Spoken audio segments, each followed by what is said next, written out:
ಘಟಿಕೋತ್ಸವದಲ್ಲಿ ನಿಮಗೆ 4 gold medal ಬಂದಿದ್ದಾವೆ. So ಏನು ನಿರೀಕ್ಷೆ ಇತ್ತು, ಯಾವುದರಲ್ಲಿ ಗೋಲ್ಡ್ ಮೆಡಲ್ ಬಂದಿದೆ, ಸೊ ನಿಮ್ಮಮ್ಮ ಮತ್ತು ನಿಮ್ಮ ಜೀವನದ ಕಷ್ಟಗಳು ಹೇಗಿತ್ತು, ಮತ್ತು ಯೂನಿವರ್ಸಿಟಿ ಸೇರುವಾಗ ಏನೇನು ಕಷ್ಟಪಟ್ಟರೆ? ಆ್ಯಕ್ಚುಲಿ ಸರ್ ನನಗೆ ಗೋಲ್ಡ್ ಮೆಡಲ್ ಬಂದಿದ್ದು ಖುಷಿ ಕೊಟ್ಟಿದೆ. ಅದರಲ್ಲಿ ಒಂದು college staff medal and 3 sponsored medals for getting highest CGPA and first rank in college of agriculture ರಾಯಚೂರಲ್ಲಿ. ಇಲ್ಲಿ ನಾವು ಜಾಯ್ನ್ ಆದಾಗೆ ನಾನು ನಾರ್ಮಲಾಗಿ ಬೈ ಚಾನ್ಸ್ ಜಾಯ್ನ್ ಆಗಿದ್ದೆ BSc ಅಗ್ರಿಗೆ. ಯಾಕಂದರೆ ನಂದು ಮೆಡಿಕಲ್ ಸೀಟ್ ಸಿಕ್ಕು ನಾನು ಮಿಸ್ ಮಾಡ್ಕೊಂಡಿದ್ದೆ. ಅದು ರಿಗ್ರೆಟ್ ಫೀಲಿಂದ ಲಾಸ್ಟ್ ಆಪ್ಷನಲ್ಲಿ ಜಾಯ್ನ್ ಆಗಿದ್ದೆ.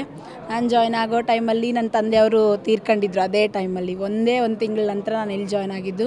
ಅದಾದ ನಂತರ ಎಲ್ಲ ವಿದ್ಯಾಭ್ಯಾಸ ಚೆನ್ನಾಗೇ ಮಾಡಿ ಇಲ್ಲಿ ಎಲ್ಲ ಫೆಸಿಲಿಟೀಸು ಚೆನ್ನಾಗಿರೋದ್ರಿಂದ ಅದ್ರ ಜೊತೆಗೇ ಸ್ವಲ್ಪ ಕಾಂಪಿಟೇಟಿವ್ ಮೋಡಲ್ಲಿ ಇದ್ದೀನಿ ಸರ್. ನಾನು ನಾನು ಮುಂದೆ ಸಿವಿಲ್ಸ್ ತಯಾರಿ ಮಾಡಬೇಕು ಅಂತ ಅಂದ್ಕೊಂಡಿದ್ದೀನಿ. ಈಗಾಗಲೇ ನಾನು IRA ನ್ಯೂ ಡೆಲ್ಲಿಲಿ ಓದ್ತಾ ಇದ್ದೀನಿ. ಈಗ ನೀವು ಸಿವಿಲ್ ತಯಾರಿ ಮಾಡಬೇಕಾದವರು ಅಗ್ರಿನೇ ಮಾಡಬೇಕಾಗಿತ್ತು, ಅವಶ್ಯಕತೆ ಇರಲಿಲ್ಲಲ್ಲ, ಬೇರೆ ಯಾವ್ದಾರ ಡಿಗ್ರಿ ಮಾಡ್ಕೊಂಡು ಹೋಗ್ಬೇಕಾಗಿತ್ತಲ್ಲ. ಅಗ್ರಿ ಅಂತಂದರೆ ಈ ದೇಶದ ಕೃಷಿ 70% ಜನ ನಂಬ್ಕೊಂಡಿರುವಂಥದ್ದು. ನಿಮ್ಮಂಥ ಯುವಕರು ಕೃಷಿಯಲ್ಲಿ ಅಧ್ಯಯನ ಮಾಡಿಕೊಂಡು ಏನೋ ಒಂದಿಟ್ಟು ಸಂಶೋಧನೆ ಮಾಡಿಕೊಂಡು ಕೃಷಿಯಲ್ಲಿ ಡೆವಲಪ್ ಮಾಡ್ತೀರನ್ನೋ ನಿರೀಕ್ಷೆ ಇಟ್ಕೊಂಡು ಬಂದಿದ್ದಾರೆ. ನೀವು ನೋಡಿದ್ರೆ ಸಿವಿಲ್ ಮಾಡಂಗಿದ್ರೆ ಡಿಗ್ರಿ ಯಾಕೆ ಮಾಡ್ಬೇಕಾಯ್ತಿದ್ದು agri?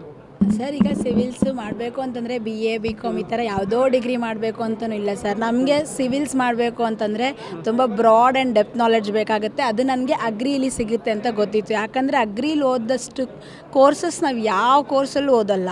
Per sem 12 to 18 courses ಯಾವ ಕೋರ್ಸಲ್ಲಿ ಕಲಿಸ್ತೆ sir. So that level of broad and wideness ನನಗೆ ಬೇಕಿತ್ತು. ನಾನು ಅದಕ್ಕಂತ BSc ಅಗ್ರಿ ತೊಗೊಂಡೆ. ಆ್ಯಂಡ್ ನೆಕ್ಸ್ಟ್ ನ್ಯೂ ಡೆಲ್ಲಿಲಿ ಜಾಯ್ನ್ ಆಗಿದ್ದು ಕೂಡ ಅದೇ ಕಾರಣಕ್ಕೆ. ನನಗೆ ಒಳ್ಳೆ ಎಕ್ಸ್ಪೋಜರ್ ಸಿಗುತ್ತೆ. ಅದರ ಜೊತೆಗೆ ಕೃಷಿ ಅನ್ನೇ ನಾನು ಆಪ್ಷನಲ್ ಸಬ್ಜೆಕ್ಟಾಗಿ ತೊಗೊಂಡಿರೋದ್ರಿಂದ ನನಗೆ ಅದರ ನಾಲೆಡ್ಜ್ ಕೂಡ ತುಂಬ ಅಗತ್ಯ ಇತ್ತು. ಸೊ ಅದರಿಂದ ನಾನು ನಾವು ನಮ್ಮ ಫ್ಯಾಮಿಲಿ ಬ್ಯಾಕ್ಗ್ರೌಂಡ್ ಬಂದ್ಬಿಟ್ಟು ನಾವು ರೈತ ಕುಟುಂಬದವ್ರೆ ಸರ್. ನಮ್ಮದು ಕೊಪ್ಪಳ ಹತ್ರ ಕುದ್ರಿಮೋತಿ ಗ್ರಾಮ ಅಂತೇಳಿ. ನಮ್ಮ ತಂದೆಯವರು ತೀರ್ಕೊಂಡ್ಮೇಲೆ ನಮ್ಮ ತಾಯಿಯವರು ಅಲ್ಲೇ ಸಣ್ಣದಾಗಿ ಒಂದು ಹೋಟೆಲ್ ನಡೆಸ್ತಾ ಇದ್ದಾರೆ. ನನಗೆ ತುಂಬ ಬೆಂಬಲ ಕೊಟ್ಟಿದ್ದು ನಮ್ಮ ತಾಯಿನೇ. ಅದ್ರ ಜೊತೆಗೆ ನಮ್ಮ ಅಕ್ಕಂದರು ಇದ್ದಾರೆ. ನಮ್ಮ ಅಕ್ಕಂದರು, ನಮ್ಮ ಫ್ಯಾಮಿಲಿ ಮೆಂಬರ್ಸ್ ಎಲ್ಲರೂ ಕೂಡ ಸಪೋರ್ಟ್ ಮಾಡಿ ನಾನು ಈ ಪೊಸಿಷನ್ಗೆ ಬರೋಕ್ಕೆ ಅವರೆಲ್ಲರ ಕಾಂಟ್ರಿಬ್ಯೂಷನ್. ಒಂದು ಪುಟ್ಟ ಹೋಟೆಲ್ ಸರ್, ನಾರ್ಮಲ್ ಹೋಟೆಲ್. ಹಾಂ, ಫುಡ್ ಸರ್. ಯಾರು ನಡೆಸ್ತಾರೆ ಅದನ್ನು? ಆಗ ನಮ್ಮ ತಾಯಿನೇ ನಡೆಸ್ತಿದ್ದೆ ಸರ್.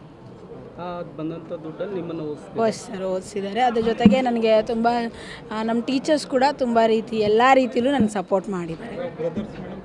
ಇಲ್ಲ ಸರ್, ನನಗೆ 2 ಸಿಸ್ಟರ್ಸ್ ಇದ್ದಾರೆ. ಅವರಿಬ್ಬರು ಮ್ಯಾರೀಡು, ಒಬ್ಬರು ಇಲ್ಲೇ ಇದ್ದಾರೆ ಸರ್. ಅವರು ಈಗಲೂ ಕೂಡ ನನಗೆ ಅವರೇ ತುಂಬ ಸಪೋರ್ಟ್ ಮಾಡ್ತಿದ್ದಾರೆ. ನನ್ನ ಹೆಸರು Gayatri sir, daughter of Gopalakrishna.